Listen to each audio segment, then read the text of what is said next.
नमस्कार दोस्तों, स्वागत है आपका SSC learning point by Singh sir. आज लोग हाजिर हुए हैं किसके लिए? रेलवे के लिए। देखो भाई, मैं तो अपनी ट्रेन खुद की लेके आया हूँ, ठीक है। मैं बैठने के लिए रेडी हूँ। पीछे डिब्बे काफ़ी हैं, अभी कम है ना, क्योंकि अभी कम लोग बैठेंगे। तो अगर होगा तो बताना, मैं इसको डिब्बे आगे और बढ़वा दूंगा, ठीक है। तो सबसे पहली बात तो है रेलवे के पीवाईक्यू करने का। हमने बोला था कि पीवाईक्यू का समाधान करना है, तो टेलीग्राम पे पोस्ट डाली तो सबकी अलग अलग क्यूरी आ रही थी कि ये करवा दो, वो करवा दो। तो इतना सब अलग अलग तरीके से पॉसिबल नहीं है, ठीक है। तो मैंने जो देखा, जहाँ तक जो भी एग्ज़ाम थे वो इस हिसाब से आपके एग्ज़ाम थे। ग्रुप टी का कह रहे थे, एनटीपीसी के ये दोनों, और ALP, RPF SI, RPF constable और जेई। अब इनका सबको अलग अलग लेकर चलना ये तो पॉसिबल नहीं है। यानी कि अगर हम एएलपी का करवाते हैं तो भैया एक लोग नाराज हो जाएंगे, ग्रुप डी की नहीं करवा रहे, ग्रुप डी करवा रहे तो आरपीएफ एसआई नहीं करवा रहे, कांस्टेबल करवा रहे तो जेई नहीं करवा रहे। तो भैया सबको साथ में लेके चलना है। मोदी जी का नारा भी है, सबका साथ सबका विकास, ठीक है। तो वही लेकर सोचा है। इतना सोचने के बाद मैं पहुंचा बिल्कुल एक कंडीशन पे कि ये रहा आपका समाधान, ठीक है। ये 6300 प्लस क्वेश्चन, इनका सोल्यूशन हम लोग करेंगे। आप ये देख सकते हैं इसमें कौन कौन से दिए गए हैं, तो ये सारे इसमें आपके मेंशन है, मुझे बताने की जरूरत नहीं है। अब सिंपल सी बात ये पूछेंगे कि यही बुक मैंने चूज क्यों की, यही बात आएगी दिमाग में। और भी थी मार्केट में बुक, उनको भी ले सकते थे। सबसे पहले सिंपल रीजन ये है कि इसकी पीपीटी मुझे पिनेकल द्वारा प्रोवाइड की जाती हैं, ठीक है। एक एक्सेस होता है, उससे मैं पीपीटी मिल जाती हैं। तो जो मुझे टाइम लगता, मान लो आपके ये पेपर में उठाता, अगर ये किसी और बुक की लेता तो वो मुझे पीपीटी बनानी पड़ती, यानी कि मुझे उसमें टाइम देना पड़ता। तो मैंने ये सोचा, मान लो अगर मैं टाइम दे रहा हूँ, वही टाइम सेव करके जो पीपीटी फ्री में मिल रही है उसका सोल्यूशन करवा दूं, ज़्यादा क्वेश्चन कवर हो जाएंगे। और भी मार्केट में बुक थी, कोई 3200 प्लस करवा रहा है, कोई 3000 प्लस करवा रहा है, कोई 4000 प्लस करवा रहा था। ये भी अच्छी बुक है, जिसके पास है नो डाउट बहुत अच्छी बुक है। लेकिन मेरे कंडीशन ये ही है कि पीपीटी मुझे मिल रही थी फ्री में, इसलिए लिया। और दूसरी कंडीशन है, मेरा मानना ये है कि सेम टाइम के सवाल या जितने ज़्यादा क्वेश्चन आपके हाथ के नीचे से निकलेंगे, आप स्टेप्स कटिंग उतनी ज़्यादा कर पाएंगे, यानी कि कैलकुलेशन में टाइम उतना ज़्यादा बचा पाएंगे। ये मेरा मेन मोटिव है। तो अब ऐसा नहीं है कि अगर मान लो सेम टाइप के 3-4 सवाल आ गए तो उसमें से 2 करवा देंगे, 2 आपके लिए स्टार मार करके छोड़ दिए जाएंगे, उसको कमेंट बॉक्स में आपको आंसर लिखना है, ठीक है। ऐसा नहीं है कि बैठे हैं बंधु बने बस, कुछ नहीं, आपको मेहनत करनी पड़ेगी, ठीक है। तो ये चीज रही। और सबसे छोटी बात ये आती है कि जब मैंने पिनेकल की बुक पहली बार करवाई थी, किसकी करवाई थी? सीजीएल की करवाई थी। तो उसमें मैंने क्या किया था कि क्वेश्चन मैं रीड नहीं करता था। क्या करता था, मैं बोल देता था कि रीड आपको करना है पॉज करके, जिससे आपकी बॉडी भी एक्टिव बनी रहे, और मैं केवल क्या करता था, उसका सोल्यूशन करवाता रहता था। यानी कि जिसे कहते हैं रैपिड फायर रिवीजन, ठीक है। रैपिड फायर रिवीजन चलने वाला है। अब इसका सजेशन आप लोग देंगे कि मुझे क्वेश्चन रीड करना पड़ेगा, या आप पॉज करके खुद से पढ़ लेंगे, जिससे टाइम सेव हो जाए और कम टाइम में ज्यादा क्वेश्चन का आउटपुट निकल पाए, ये ज्यादा बेटर होगा। या फिर आप लोग बता देना कि क्वेश्चन रीड करें साथ साथ और फिर सोल्यूशन कराएं, बस यही होता है। देखो, रीड करने में थोड़ी एनर्जी जाती है, तो उतनी एनर्जी मैं क्वेश्चन में लगा दूंगा। और सबसे बड़ी बात ये भी आती है, कोई ये ना समझे कि मैंने कोई सिलेबस नहीं किया और यहाँ से ये वीडियो देख के कवर कर लेंगे। अगर आप लोग साथ से जुड़े हुए हैं तो ये आपको कंफर्म होगा कि अगर आपका सिलेबस कंप्लीट होगा तभी आप ये सोल्यूशन समझ पाएंगे, ठीक है। और दूसरी बात आती है, देखो पीडीएफ की बात आती है। देखो, पीडीएफ किसी की पेड बुक होती है, कोई बहुत मेहनत करता है। आप ही सोचो, अगर आप कोई चीज़ मेहनत करके बना रहे हो और कोई मार्केट में ऐसे ही फर्जी में डिस्ट्रीब्यूट कर दे तो अच्छा लगेगा? नहीं लगेगा। हाँ, एट द एंड, मतलब जब लास्ट रिवीजन का टाइम आएगा तो मैं ये एनोटेशन वाली पीडीएफ आपको शेयर कर सकता हूँ, लेकिन वो बाद में, ऐसे नहीं कि मुझे परमिशन भी लेना पड़ेगा, कॉपीराइट की भी चीज़ें रहती, तो वो सब चीज़ें ध्यान में रखती रहे।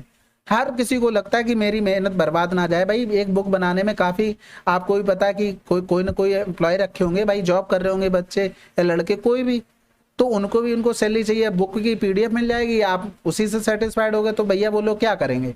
ये तो मेरी तरफ से गलत है ना। ये तो वो पीपीटी फ्री में करवा रहे हैं, दे रहे हैं, ऊपर से मैं बुक की पीडीएफ भी शेयर कर दूं, जो कि मेरे पास पहले तो है नहीं, तो ये भी सब ठीक नहीं है।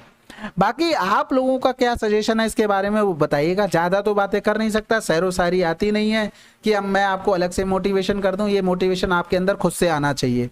आपकी प्रैक्टिस इतनी दमदार होनी चाहिए, क्वेश्चन पढ़ते ही समझ में आए, ये होना हटाओ इसको खत्म, ठीक है, तो ये चीज़ आपको ध्यान रखना है। बाकी आपके कमेंट बॉक्स में आपके लिए हमेशा ओपन रहता है, तो वहाँ पर आपको बताना कि इस देखो छोटी सी वीडियो है, तो कमेंट जल्दी से देखकर आप इसमें कमेंट बॉक्स में जरूर से लिखना है कि ये प्रोसेस सही है कि नहीं।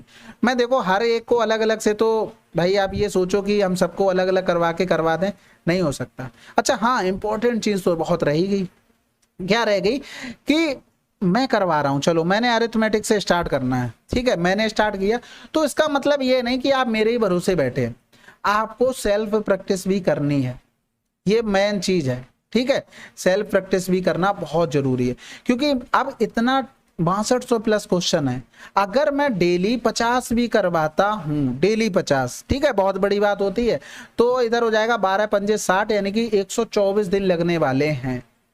समझ रहे हो ना बात को, मैं क्या कहना चाह रहा हूँ, बहुत बड़ी बात है। लेकिन मेरी कोशिश रहेगी कि मैं उसको जल्दी से जल्दी टाइम में फिनिश कर दूं। ये बहुत लंबा प्रोसेस जाने वाला है, यानी कि इसका मतलब हो गया 4 × 12, यानी कि लगभग 3 महीने।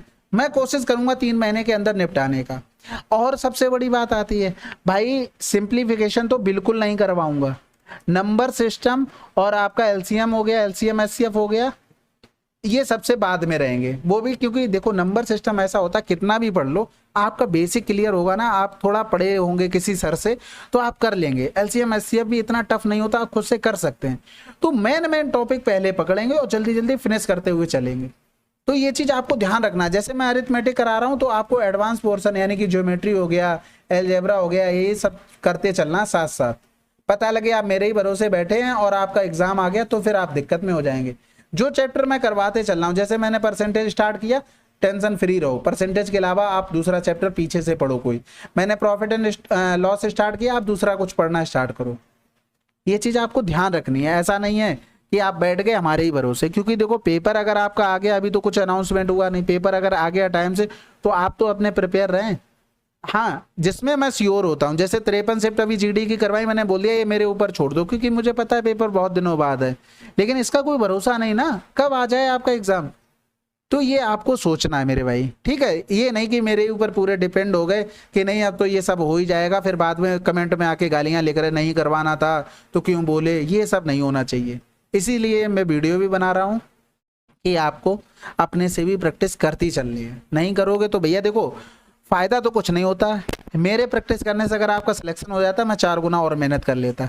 एट द एंड लास्ट में आपको ही मेहनत करनी, ठीक है।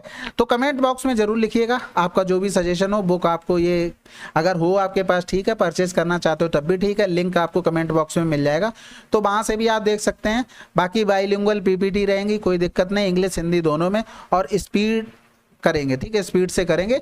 और टाइम एक फिक्स कर लेंगे क्लास का, या तो देखो सुबह मॉर्निंग में 9 बजे की तरफ कर लेंगे जैसे जीडी का आता था, या इवनिंग में कर लेंगे।